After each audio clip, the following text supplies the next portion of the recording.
إن الحمد لله نحمده ونستعينه ونعوذ بالله من شرور أنفسنا ومن سيئات أعمالنا من يهده الله فلا مضل له ومن يضلل فلا هادي له أشهد أن لا إله إلا الله وحده لا شريك له وأشهد أن سيدنا ونبينا محمدا عبده ورسوله لا نبي بعده اللهم صل وسلم وبارك على سيدنا وحبيبنا وشفيعنا ومولانا محمد وعلى آله وأصحابه أجمعين أما بعد أحبائي المكرمين.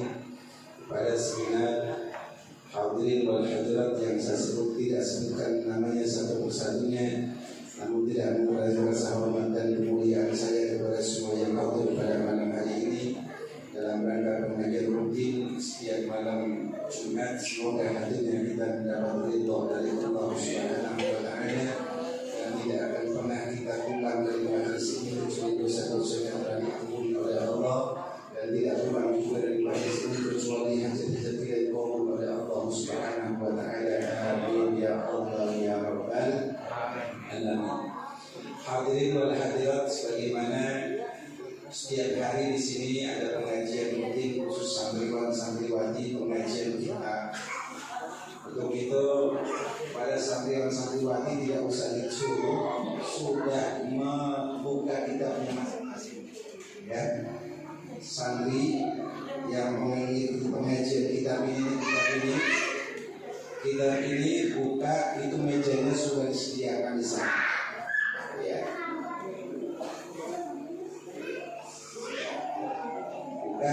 Sampai halaman mana? Lama kan?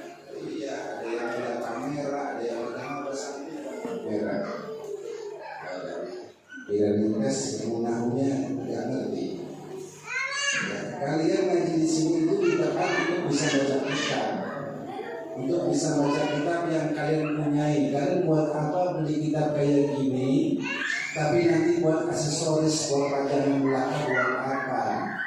Kalian disuruh ngaji itu kalian bisa. Di sini banyak hukum-hukum Allah, banyak keterangan, satu kisah, sebuah doa-doanya para wali, banyak banget. Sampai halaman berapa?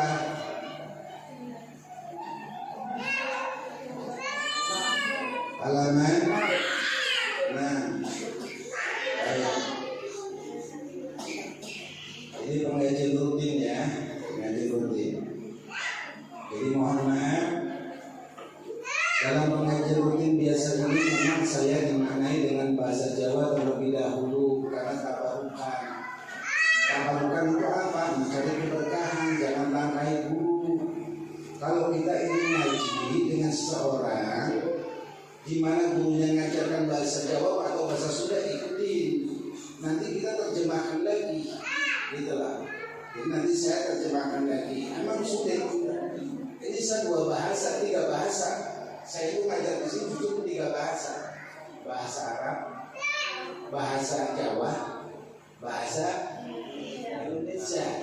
Kadang ketika ngajar ilmu nahwu saja, ilmu nahwu itu ilmu alat.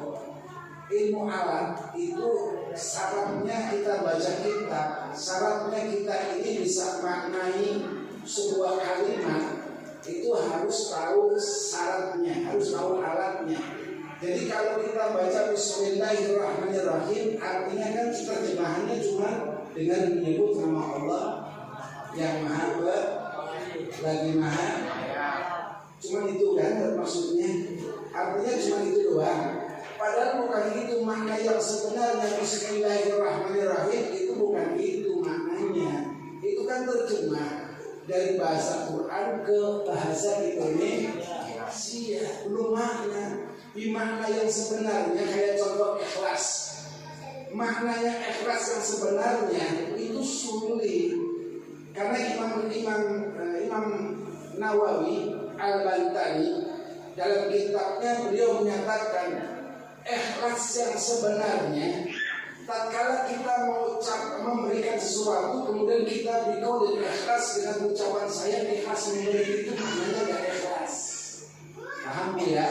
Jadi kalau ibu umpamanya bersedekah, berinfak, memberikan hadiah kepada siapa, kemudian ada yang ngomong, Bu, ini ikhlas, itu ikhlas banget, saya ikhlas. Kata Syekh Nawawi Al-Albani dalam kitabnya itu maknanya tidak ikhlas. Yang namanya ikhlas itu tidak ngomong-ngomong. Namanya ikhlas ya ngomong-ngomong. Karena nanti terjadi kisahnya sebuah hikayat daripada Syekh Nawawi Al-Albani. Syekh Nawawi dulu seorang wali pada zamannya. Beliau itu asli dari Banten, tapi beliau itu mengguru kemana-mana. Guru yang pertama beliau itu ke Jawa Timur, sampai keliling dunia, sampai beliau itu di Mekah belajar dengan As-Sayyid Alawi Al-Maliki Mekah.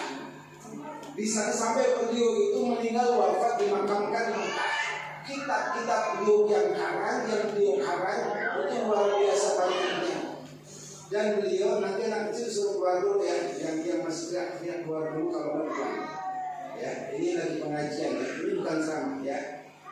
Ya, yang teriak tolong disuruh keluar dulu. Baik, jadi malam ini saya lagi tegas ya, Pak Bu ya, lagi tegas, saya lagi galak. Saya baru kemarin cerita sama santri, malah saya tanya sama Bil, santri yang mungkin di sini. Bil, saya mau tanya sama kamu. Menurut kamu saya ini keras apa enggak? Kata dia bilang lembut. Saya bilang bohong kamu. Ada apa? Ente bohong. Saya ini keras. Justru kalau saya ini lembut, saya berarti udah khianat sama guru saya. Karena guru saya keras-keras semua. Saya belajar pertama kali di Pondok Pesantren Tarbiyatul Mudajjin. Di sana pengasuhnya adalah Mafurah Romo Kiai Abdullah Jamhari. Itu orang yang keras dan tegas. Kalau sudah menerangkan fikih, tegas. Namun ada saatnya saudara, ada saatnya beliau itu lembut tak kalah disakiti oleh santrinya. Beliau itu nggak pernah ada rasa sakit hati. Bahkan suatu ketika, mohon maaf, saya baru-barunya nyantren, saya nggak tahu kalau itu adalah guru saya, kiai saya. Karena kiai saya selalu nimbrung sama santri-santri. Jadi beliau itu saling tawadhu'nya, saling duduknya sama santri.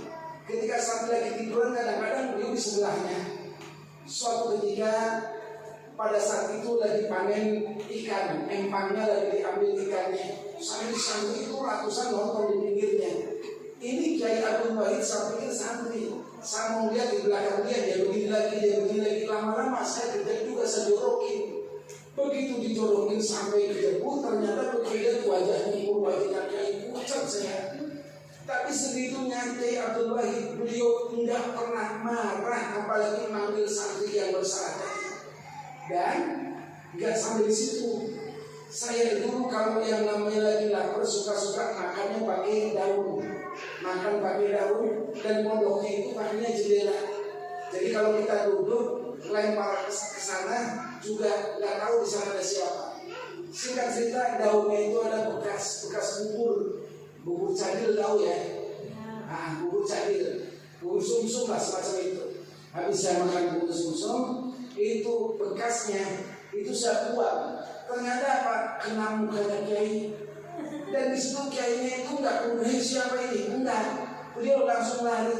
Saya ngasih tahu saya itu sama-sama santri. Ternyata guru itu nggak pernah rasa dendam sama sekali. Tapi kalau sudah bicara tentang hukum, bicara tentang ini santri salah. Oh ini kurang cekatan ini santri, kurang memiliki inisiatif. Beliau tegas, melatih untuk satunya tegas. Begitu juga saya pernah juga keliling pasaran di beberapa pondok pesantren, termasuk kepada beliau Al-Habib Abdullah bin Abdul Qadir pada tahun 88. Itu beliau pun tegasnya luar biasa. Bahkan beliau sangat tegas. Nah jadi pada malam hari ini saya tegas. Siapapun saya tentang ini malam hari ini, siapapun saya, apalagi Abil, ya cemen. Baik. Jadi malam hari ini kita baca dulu. Tolong kitabnya disiapkan masing-masing, bolpennya dipegang karena kalian ngaji kitab ini sebagaimana biasanya tidak seperti ngaji Quran. Kalian hanya siapkan bolpen. Bismillahirrahmanirrahim. Qala al-musannif rahimahullah ta'ala wa nafa'na bihi wa bi'ulumi fi darain amin ya Allah ya rabbal alamin. Al-Majlisul Awal fi Fadilati Syahr Ramadan. Walaupun ini sudah lewat bulan Ramadan, tapi karena kitab ini adalah awal kita buka, maka kita sesuaikan, tidak boleh ngacak. Al-Majlisu utawi majlis, al-awalu kan awal. Ayo, yang kan itu yang apa? Jadi ini kan rumus-rumusnya kalian harus tahu. Kitab-kitab yang tulisannya kecil, gundul, kalian absahi, kalian maknai dengan bahasa Jawa, tapi tulisannya Arab. Namun kalian harus tahu singkatannya. Kalau yang itu singkatannya huruf apa, kemudian kalau di dalam itu singkatannya huruf apa, kalian harus tahu karena kalian sudah diajarin. Fi fadilati ing dalam menerangkan keutamaan syahrul Ramadan, bulan Ramadan. Surat Al-Baqarah. Bismillahirrahmanirrahim. Syahrul Ramadan mubtada'u khabaruhu ma ba'da aw khabaruhu mubtada' mahdufin taqdiruhu dalikum syahrul Ramadan aw badalahu min asyiyam ala khatfil mudaf ay kutiba alaikum asyiyam syahrul Ramadan wa quri'a bi nasbi ala itmari sumu aw ala annahu maf'ulun wa antasumu wa fihi dha'fun aw badalahu min ayyami ma'dudah wa syahrun min asyahri wa ramadhan masdar Ramadan. Dari atas, syahrul Ramadan utawi sasi Ramadan itu mubtada'u dari mubtada, khabaruhu utawi khabar mubtada iku mabarang ba'dahu kang sawise syahrul Ramadan au khabaruhu utawa khabare mubtada mahdhufun kang dibuang. Ini bahasa santri dulu ya Pak ya. Bahasa santri dulu ini. Ini bangsamu mubtada, khabar, mahdhuf itu semuanya ada di bahasa ilmu alat. Nanti saya terangkan secara umumnya. Jadi santri itu makanya disuruh bahas setiap hari nafal nabom terus. Sekarang saya tanya sama santri-santri yang setiap hari nahu, jumlahnya huruf jar ada berapa? 10. Ah? 10. Nah ini banyak makan betul. Santri banyak makan begini, makanya saya kasih gelar dia itu Abdul Butun. Abdul Butun nanti Abdul itu hamba, Butun itu perut, hambanya perut begini. Huruf jar ada 19 Paul. Ada 19. Bacakan Allahnya. Fajrul Asrin harfan takun fatinan aliman dasul fahiyamin ila walamuhan ala dafun wafida ulwamut mundur kadakawa wudbawata unfil qasam rubawa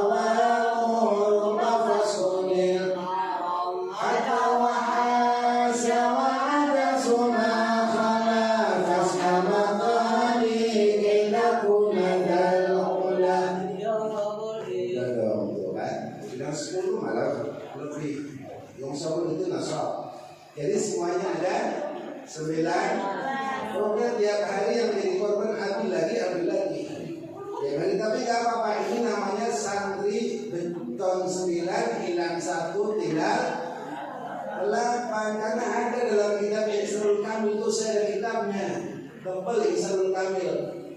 Dalam kitab Ihsanul Kamil diceritakan ada santri yang suruh ngapal bolak-balik gak bisa, akhirnya kiainya itu ngomong, ya udah santri sekarang gini aja, latihan kamu untuk menghafal, tiap hari kamu itu bacanya bentuk nangka dibagi bentuk nangka 9 dibakar hilang 1 jadi 8. Tiap hari wiridannya begitu. Dia gak bisa usolli, gak bisa, namanya orang awam, santri-santri baru. Jadi begitu dia mau sholat pun bacanya bentuk 9 dibakar hilang 1 jadi 8. Ruku pun begitu, yang seharusnya baca subhana rabbiyal azim wa bihamdi 3 kali, sunnahnya dia bacanya bentuk 9 dibakar hilang 1. Nah ini contohnya ambil 1 itu. Tapi keajibannya begitu beliau meninggal wafat, malaikat munkar wa nakir datang, ditanya man rabbuka, man nabiyuka, man ikhwanuka, man ikhwanuka, man imamuka. Kemudian si santri tersebut jawabannya bukan Allahu Rabbi la syarika lah, An-Nabi Muhammad sallallahu alaihi wasallam. Enggak bisa. Dia jawabannya malah beton 9 dibakar bilang 1 bilang 8. Itu malaikat munkar wa nakir akhirnya lapor kepada Allah. Ya Rabb, ada seorang manusia yang ketika aku tanya man rabbuka, man nabiyuka, man diyuka, man ikhwanuka, man imamuka, malah beliau menjawab beton 9 dibakar tinggal 8. Isyhada ya Allah, itu siapa ya Allah? Ternyata Allah kasih tahu, ya kedua malaikat, ketahuilah bahwa dia adalah seorang santri yang sedang belajar dan benar-benar khidmah dan meyakini akan ilmu dari gurunya. Maka selamatkanlah dia dengan kitabnya, selamatkanlah dia dengan pelajarannya, biarkanlah dia, berikanlah dia raudhah min riyadil jinan, taman-taman surga yang Allah Subhanahu wa taala. Shallu ala Nabi Muhammad. Jadi meskipun santri kali beton 9 hilang 1 8, tapi buat rame-rame lah. Ya, bila halo. Baik. Nah, kemudian di dalam keterangan ini saya menukil, menukil dalam kitab Al-Bajuri. Ada kitab namanya Al-Bajuri. Dalam juz 1, maka kalian kita semuanya harus bawa adab. Insyaallah sebelum ini akan diterangkan tentang adab walaupun beberapa menit. Akan tentang adab. Adab cara baca Quran, adab cara megang Quran, adab cara membawa buku, kitab maksudnya. Adab dalam kita membaca kitab itu harus tahu adabnya. Jangan kemudian kita ini mentang-mentang hanya baca Quran doang berwudu, ya jangan. Kalian ngaji walaupun pakai kitab-kitab yang kalian semacam ini, tetap kalian itu layaknya berwudu. Karena berwudu itu adalah cahaya, ilmu juga cahaya. Begitu juga kalian ketika baca Quran, kalian jangan kemudian baca Qurannya taruh di lantai, nggak boleh. Quran adalah wahyu yang mulia. Dalam kitab Bajuri pun ada peraturan ada, termasuk gunting kuku. Nih, jadi kalau umpamanya kita kadang-kadang rezekinya seret terus, jangan salahkan siapa-siapa. Mungkin kita semua ini terkadang cara kita dalam kehidupan sehari-hari ada yang salah, atau mungkin karena tidak tahu. Maka alhamdulillah pada malam hari ini kita sama-sama memberitahu sunnahnya motong kuku. Ada 7 hari, semuanya ada berapa? Senin, Selasa, Rabu, Kamis, Jumat, Sabtu, Ahad.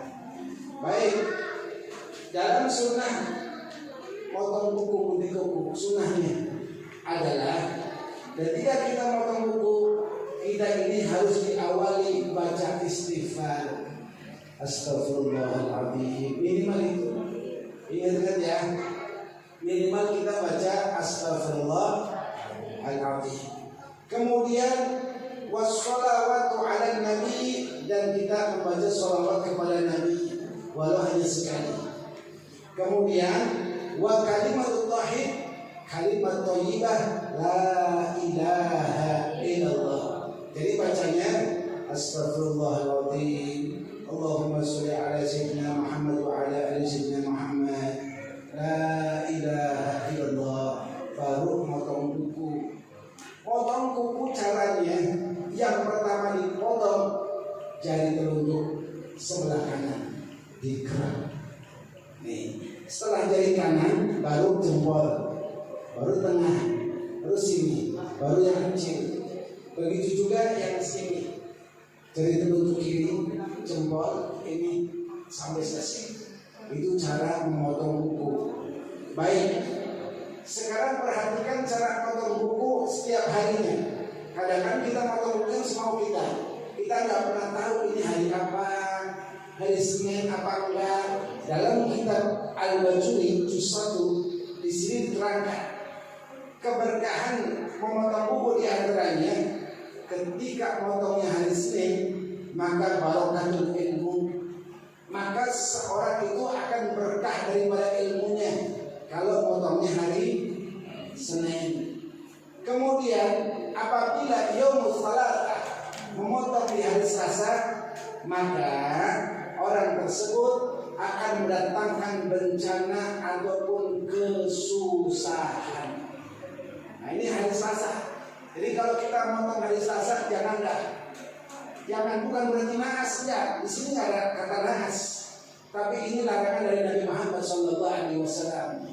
Jadi jangan memotong kuku di hari Selasa, karena memotong kuku di hari Selasa akan mendatangkan bencana, musibah, bala, dan akan menjadikan susah kita sepenuh. Kemudian yang ketiga, yaumul arba, yaitu di hari Rabu.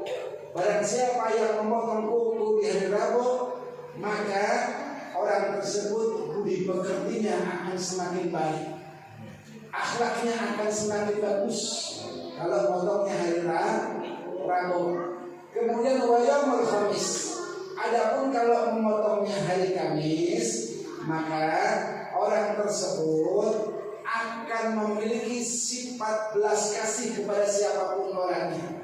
Hatta kita lagi nggak punya, tapi kita nggak tega gimana caranya bisa bahagia kepada orang lain. Ini kalau memotongnya di hari Kamis. Adapun wa yaumul Jum'ah, kalau memotongnya di hari Jumat, maka orang tersebut akan dilapangkan rezekinya dan diberkahi dunia hingga akhiratnya.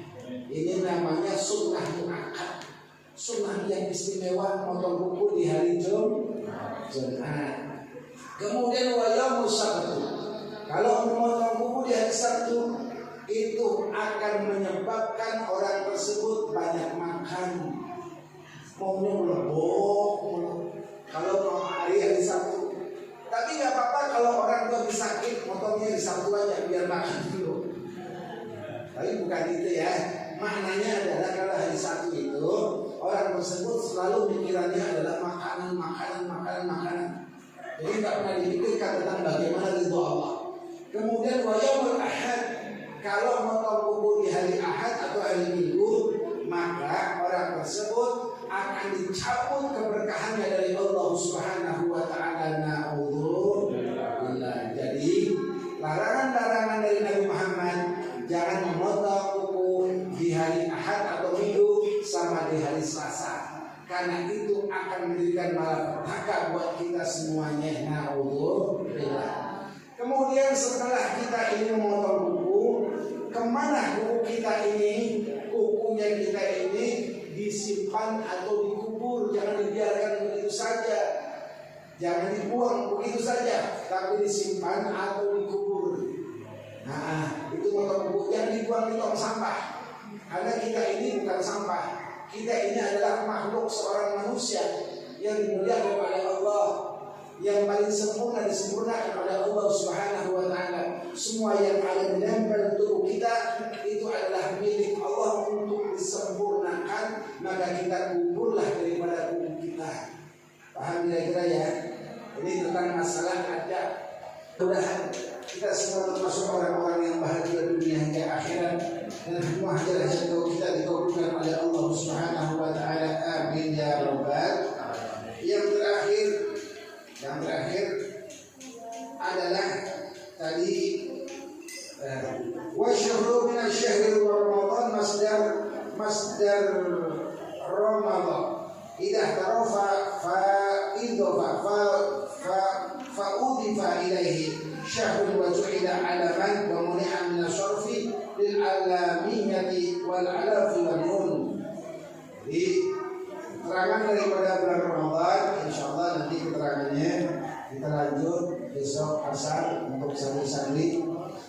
Yang pasti adalah alhamdulillah kita semua kemarin sudah sama-sama melaksanakan ibadah bulan Ramadan. Semoga ibadah bulan Ramadan kita senantiasa diterima oleh Allah Subhanahu wa taala dan segala kita dosa dibersihkan oleh Allah, baik dosa kecil ataupun dosa besar, disengaja ataupun tidak disengaja.